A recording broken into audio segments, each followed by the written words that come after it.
കുറിച്ചൊക്കെ സംസാരിച്ചു. പക്ഷെ ഈ സിനിമയുടെ ഒരു ലാളിത്യം ഈ ചടങ്ങിനും ഇപ്പോൾ ഉണ്ട്.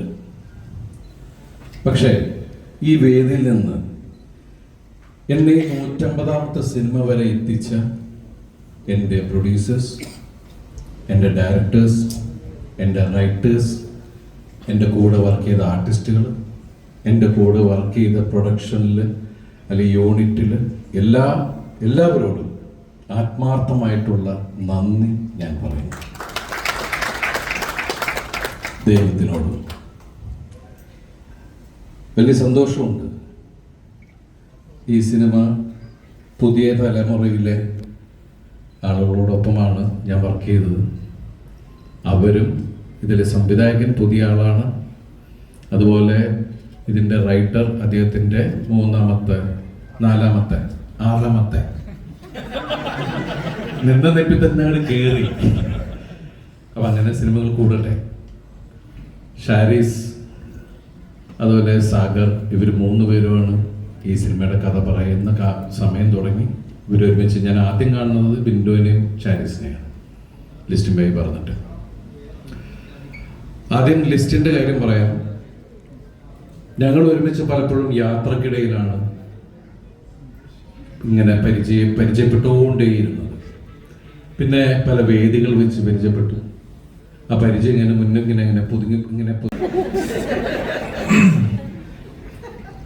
എന്നെ സംബന്ധിച്ച് ഒരുപാട് ആർട്ടിസ്റ്റുകളിലൂടെ ഞാൻ സിനിമ നിർമ്മിച്ചിട്ടുണ്ട്. അപ്പോൾ ഞാൻ പാർട്ട്ണർഷിപ്പിൽ ചെയ്തിട്ടുണ്ട്, ഞാൻ സ്വന്തമായിട്ട് ചെയ്തിട്ടുണ്ട്, പല രീതിയിൽ സിനിമ ചെയ്തിട്ടുണ്ട്. ദിലീപേട്ടൻ എന്ന് പറയുന്ന വ്യക്തിയുടെ കൂടെ ഞാൻ ആദ്യമായിട്ടാണ് സിനിമ ചെയ്യുന്നത്. അപ്പം ഓരോരുത്തരുടെ ചെറുപ്പത്തിൽ ഓരോരുത്തരാണ് വലിയ ഹീറോസ് ആയിട്ട് കാണുന്നത്. അപ്പം എന്നെ സംബന്ധിച്ച് എൻ്റെ ഒരു ചെറുപ്പത്തിൽ ദിലീപേട്ടൻ വളരെ വലിയ ഹീറോയാണ്. ദിലീപേട്ടൻ എന്നെ സംബന്ധിച്ച് എന്നെ ഒരുപാട് ചിരിപ്പിച്ചിട്ടുള്ള ഹീറോയാണ്. പുള്ളിയുടെ ലൊക്കേഷനിലൊക്കെ ഞാൻ സിനിമ കാണാനായിട്ട് തന്നെ പോയിട്ടുണ്ട്. ജോണി ചേട്ടൻ തന്നെ സംവിധാനം ചെയ്തിട്ടുള്ള 1-2 പടങ്ങളിൽ തന്നെ ഞാൻ ലൊക്കേഷനിൽ വന്നിട്ടുണ്ട്. അപ്പം ഒരു കുറച്ച് അകലത്തിൽ നിന്ന് കാണാനായിട്ട് അന്ന് പറ്റിയിട്ടുണ്ട്. പിന്നീട് സിനിമയിൽ വന്നു പല ഹീറോസുമായിട്ട് സിനിമയിൽ സഹകരിക്കാനായിട്ട് പറ്റിയിട്ടുണ്ട്. അങ്ങനെ ദിലീപേട്ടനുമായിട്ട് ആദ്യമായിട്ട് സഹകരിക്കുന്ന ഒരു സിനിമ. പക്ഷെ നമ്മളൊരു സിനിമയെ സംബന്ധിച്ച് നമ്മളൊരു സിനിമ എടുക്കുമ്പോൾ എപ്പോഴും നിർമ്മാതാവിനെ സംബന്ധിച്ച് ഭയങ്കര റിസ്ക്കാണ്. ഈ സിനിമ എന്തെന്നറിയത്തില്ല. ദിലീപേട്ടൻ്റെ ഇപ്പം എല്ലാവർക്കും നല്ല സമയമുണ്ട്, മോശം സമയമുണ്ട്.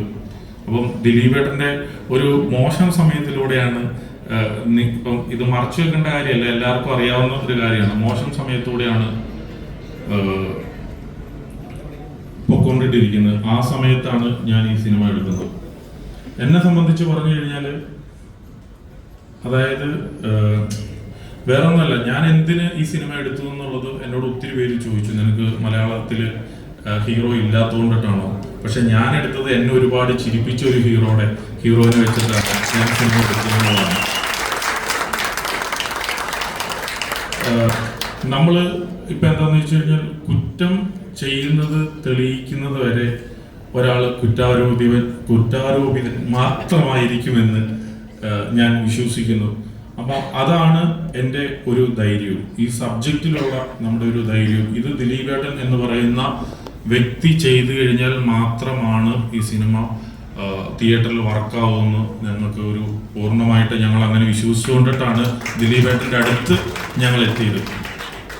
അതിലുപരി ഈ സിനിമ ചെയ്യുമ്പം ഞാനിത് എന്തുകൊണ്ടിട്ടാണ് ഇത് ഡീറ്റെയിൽ ആയിട്ട് പറയുന്നതെന്ന് വെച്ച് കഴിഞ്ഞാൽ, ഞങ്ങൾ അനുഭവിച്ച പ്രശ്നങ്ങളിലൂടെ പോയതുകൊണ്ടിട്ടാണ് അത് നിങ്ങളോട് പറയുന്നത്. ഒരു നല്ല ദിവസം നല്ല കാര്യങ്ങൾ തന്നെയാണ് പറയുന്നത്. അപ്പം ഞങ്ങൾക്ക് ഈ സിനിമയിലുള്ള ഡേ 1 മുതൽ എല്ലാം നല്ല കാര്യങ്ങളാണ്. ഞങ്ങളെല്ലാം ഒരു കോമ്പറ്റീഷൻ ഐറ്റമായിട്ടാണ് ഞങ്ങൾ ഇത് എടുത്തേക്കുന്നത്. ഞങ്ങൾ ഫേസ് ചെയ്യുന്ന ഓരോ കാര്യങ്ങളും. ഒരു സിനിമയ്ക്ക് ഫസ്റ്റ് ഡേ ഞങ്ങൾ ടൈറ്റിൽ അനൗൺസ് ചെയ്തിട്ടില്ല, അല്ലെ, ടൈറ്റിൽ പോലും അനൗൺസ് ചെയ്തിട്ടില്ല. ഒരു പടം ദിലീപ് എന്ന് പറയുന്ന വ്യക്തിയുടെ സിനിമ തുടങ്ങുവാണ് എന്ന് പറയുന്ന അന്നു മുതൽ ഈ സിനിമയുടെ ടൈറ്റിലില്ല, ആരഭിനയിക്കുന്നതെന്നില്ല, ഒന്നുമില്ല. അപ്പം മുതൽ നെഗറ്റീവ് വന്നുകൊണ്ടിട്ടിരിക്കുകയാണ്. ഒരു സിനിമ എന്താണ് അതിൻ്റെ ഒരു ടൈറ്റിൽ വരുമ്പോഴോ അല്ലെങ്കിൽ ഒരു സിനിമ ഇറങ്ങിയിട്ടിട്ട് കൊള്ളത്തില്ലെങ്കിലോ ഒക്കെ ടൈറ്റിൽ ആവശ്യമാവാം. എന്തിനാണ് ഇത്രയും നെഗറ്റീവ്സ് വരുന്നതെന്ന് പറഞ്ഞു കഴിഞ്ഞാൽ ഇത് നമ്മളെ സംബന്ധിച്ച്, പ്രൊഡ്യൂസറെ സംബന്ധിച്ചെന്ന് പറയുമ്പോൾ ഇതൊരു നമ്മളൊരു പോസിറ്റീവ് വൈബിലാണ് പൊക്കോണ്ടിട്ടിരിക്കുന്നത്. അപ്പോൾ ഞാൻ ദിലീപേട്ടനോട് ചോദിച്ചു, ദിലീപേട്ടൻ എന്താ ഇങ്ങനെ നെഗറ്റീവ് വരുന്നത്? അതിപ്പോൾ ലിസ്റ്റ് എന്നെ വെച്ച് ആദ്യമായിട്ടല്ലേ ചെയ്യുന്നത്, ഇപ്പോഴല്ലേ ചെയ്യുന്നത്, പോയിട്ട് കുറച്ചുകൂടെ കഴിയുമ്പോൾ അത് ഒരു മനസ്സിലാക്കിക്കോളൂ. ഞാനിത് കുറേ നാളുകളായിട്ട് ഇത് ശീലിച്ചുകൊണ്ടിട്ടിരിക്കുവായിട്ട് ഞാനിതിൽ ശ്രദ്ധിക്കാറില്ല. കാരണം ഇപ്പം ഞാൻ എന്ത് പറഞ്ഞു കഴിഞ്ഞാലും അതൊരു നെഗറ്റീവ് ഷെയ്ഡിലൂടെയുള്ള പോകുള്ളൂ. ഞാൻ റെസ്ട്രിക്റ്റഡ് ആണ് ഇപ്പോൾ. പുള്ളിക്ക് വളരെ റെസ്ട്രിക്റ്റഡ് ആയിട്ടുള്ള ഒരു ഒരു ഇതിൽ കൂടെ പൊക്കോണ്ടിട്ടിരിക്കുകയാണ്, ഒരു ട്രാക്കിലൂടെ പൊക്കോണ്ടിട്ടിരിക്കുകയാണ്. ഞങ്ങളെ സംബന്ധിച്ച് വീണ്ടും പറയുകയാണ്, ഈ സിനിമ അതിമനോഹരമായ ഒരു സിനിമയാണ് എന്നുള്ളത് നിങ്ങൾക്ക് ഉറപ്പ് തരുവാണ്. കാരണം ഞങ്ങൾ ഈ സിനിമ ഇറക്കുമ്പോൾ ഞങ്ങൾ ഒരു ബിസിനസ്സും ഇതുവരെ എനിക്ക് ചെയ്യാനായിട്ട് ഈവൻ പറ്റിയിട്ടില്ല. ഈ സിനിമ പ്രേക്ഷകരുടെ മുന്നിലേക്കാണ് ഞങ്ങൾ ലോഞ്ച് ചെയ്യാൻ വേണ്ടിയിട്ട് പോകുന്നത്. പ്രേക്ഷകരാണ് തീരുമാനിക്കേണ്ടത് ഇത് നല്ലതാണോ ചീത്തയാണോ എന്നുള്ളത്. അപ്പോൾ എല്ലാ സിനിമകളും നമ്മൾ ഇറക്കുമ്പോൾ പ്രേക്ഷകരുടെ അടുത്താണെങ്കിലും ഈ സിനിമ ഞങ്ങൾ ഇതിൻ്റെ ഒരു തുടക്കം മുതലേ ഇത് പ്രേക്ഷകരെ വിശ്വസിച്ചുകൊണ്ടിട്ടാണ്. എപ്പോഴും നമുക്കെപ്പോഴും ചലഞ്ച് എടുക്കുന്നതിലാണ് നമുക്ക് കൂടുതൽ താല്പര്യം. അതായത് ദിലീപേട്ടൻ ഇപ്പൊ കുറച്ചായിട്ട് എന്താണ് ദിലീപേട്ടന്റെ അതായത് പടങ്ങളിലുള്ള ഒരു ഡ്രോബാക്സ് എന്തൊക്കെയാണെന്നൊക്കെ ഞങ്ങൾ വിശകലനം ചെയ്തിട്ട് ഞങ്ങൾ ഡിസ്കസ് ഒക്കെ ചെയ്തിട്ടാണ്. ഇപ്പൊ ദിലീപേട്ടന്റെ കുറെ കോമഡി ട്രാക്കുകൾ പിയുനുണ്ട്, അല്ലെങ്കിൽ ദിലീപേട്ടന്റെ ഓരോ ലുക്ക് ആയിക്കോട്ടെ, അങ്ങനത്തെ ഉള്ള പല കാര്യങ്ങളായിക്കോട്ടെ ഞങ്ങൾ ഡിസ്കസ് ചെയ്തിട്ടാണ് ഈ സിനിമയിലേക്ക് വന്നത്. അപ്പം ദിലീപേട്ടന്റെ എന്ത് കാര്യങ്ങളാണോ ഈ സിനിമയിൽ വേണ്ട എന്ന് ഒരു പ്രേക്ഷകനായിട്ട്, അല്ലെങ്കിൽ ദിലീപേട്ടന്റെ സിനിമയെ കണ്ട് ഒരുപാട് ചിരിച്ചിട്ടുള്ള ഒരു വ്യക്തി, അല്ലെങ്കിൽ വേറൊരു സിനിമകളൊക്കെ നിർമ്മിച്ചിട്ടുള്ള പ്രൊഡ്യൂസർ എന്നുള്ള രീതിയിലൊക്കെ ഇതൊക്കെ കണ്ട് മനസ്സിലാക്കിയിട്ടാണ് ഈ സിനിമ ഞങ്ങൾ ഈ സിനിമയിലേക്ക് ഇറങ്ങി തിരിച്ചത്. അതിപ്പോൾ ഞാനായിക്കോട്ടെ, ഷാരിസ് ആയിക്കോട്ടെ, ബിൻഡോ ആയിക്കോട്ടെ. അപ്പം ഈ സിനിമ ഞങ്ങൾ ഭയങ്കരമായിട്ടുള്ള അവകാശവാദങ്ങളൊന്നുമില്ല. ഈ സിനിമ ഭയങ്കര ഹിറ്റടിക്കും, ഒരു വേറിട്ട സിനിമയായിരിക്കും, അങ്ങനെയൊന്നും നമ്മൾ അവകാശപ്പെടുന്നില്ല. പക്ഷെ ഈ സിനിമ 100% നിരുത്സാഹപ്പെടുത്തത്തില്ല എന്നുള്ള ഒരു തോന്നൽ മാത്രമാണ് ഞങ്ങൾക്ക് ഈ സിനിമയായിട്ട് ബന്ധപ്പെട്ടുള്ളത്. വിശ്വാസമാണ് ഈ സിനിമ ആദ്യമായി കമ്മിറ്റ് ചെയ്യാനായിട്ടുള്ള കാര്യം.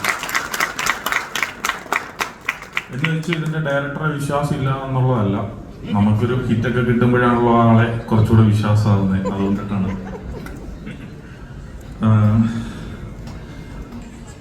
ഡയറക്ടറിന്റെ പണി നല്ല രീതിയിൽ ചെയ്തിട്ടുണ്ട് എന്നുള്ളതാണ് എൻ്റെ ഒരു വിശ്വാസം. അങ്ങനെ മലയാള സിനിമയ്ക്ക് ഒരു ഡയറക്ടറും കൂടെ വരികയാണ്, ബിൻഡോ സ്റ്റീഫൻ. എൻ്റെ പേര് ലിസ്റ്റിൻ സ്റ്റീഫൻ ആയതുകൊണ്ട് എന്നോട് ഒത്തിരി പേര് ചോദിച്ചിട്ടുണ്ട് എൻ്റെ ബ്രദറാണോ ബിൻഡോ സ്റ്റീഫൻ എന്ന്. അത് അല്ല എന്ന് ഒരിക്കൽ കൂടി പറയുകയാണ്. ഞാൻ ചെയ്യുന്നത് ഫസ്റ്റ് ഡിജോയുടെ മലയാളി ഫ്രം ഇന്ത്യ ആയിരുന്നു. അപ്പം മുതൽ അറിയാവുന്ന ആൾക്കാരാണ് എല്ലാവരും. ബിൻഡോ ആണെങ്കിലും ഷാരിസ് ആണെങ്കിലും എല്ലാവരും അറിയാവുന്നവരാണ്. ജോണി ചേട്ടൻ്റെ കൂടെ കുറേ സിനിമകൾ ഞാൻ ചെയ്തു. പിന്നെ ദിലീപേട്ടൻ്റെ തുടക്കകാലം തൊട്ട് ദിലീപേട്ടൻ അസോസിയേറ്റ് ആയിരിക്കുന്ന സമയം മുതൽ എനിക്ക് ദിലീപേട്ടനെ അറിയാവുന്നതാണ്. ആ സൗഹൃദം കൊണ്ട് നടക്കുന്നതാണ്. മിസ്റ്റർ ബട്ട്ലർ കഴിഞ്ഞിട്ട് അഭിനയിച്ച സിനിമ ഇതാണ് അല്ല ദിലീപേട്ടൻ. ഇത്രയും നാൾ നീണ്ട ഒരു കാലം വേണ്ടി വന്നു വീണ്ടും ഒരുമിച്ച് അഭിനയിക്കാൻ. അപ്പോൾ ദിലീപ് ഈ സിനിമ ഞാൻ ഉറപ്പ് പറയുമ്പോൾ ദിലീപ് ഇത് സൂപ്പർ ഹിറ്റ് സിനിമയായി. കാരണം നിങ്ങളെ സ്നേഹിക്കുന്ന ഞാൻ ഉൾപ്പെടെയുള്ള ആളുകളുടെ പ്രാർത്ഥനയും ആഗ്രഹവും ആവേശവുമാണ് ഈ സിനിമ. ഇത് തന്ന ഷാരിസ് നന്നായിട്ട് എഴുതി, ബിൻഡോ നന്നായിട്ട് എടുത്തു.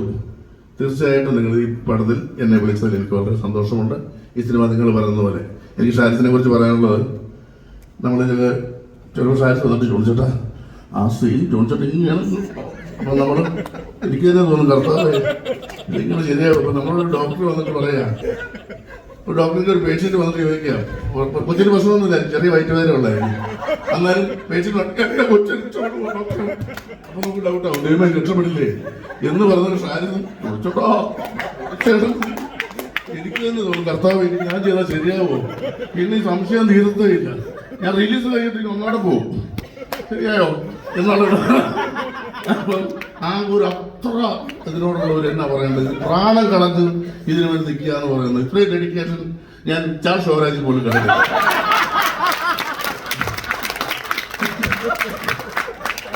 അതുപോലെ ബിൻഡോയുടെ പ്രശ്നം അങ്ങോട്ട് വേണം ഇങ്ങോട്ട് വേണം. ബിൻഡോയ്ക്ക് ആരും പിണക്കുന്ന ഇഷ്ടമല്ല, കേരള കോൺഗ്രസ്സുകാരനാണ്. ആരും ബിൻഡോ പിണക്കില്ല. അത് കൃത്യമായി നിൽക്കാൻ അറിയാവുന്ന കൂത്താട്ടോളങ്ങാനും ക്രിസ്ത്യാനി അല്ലേ?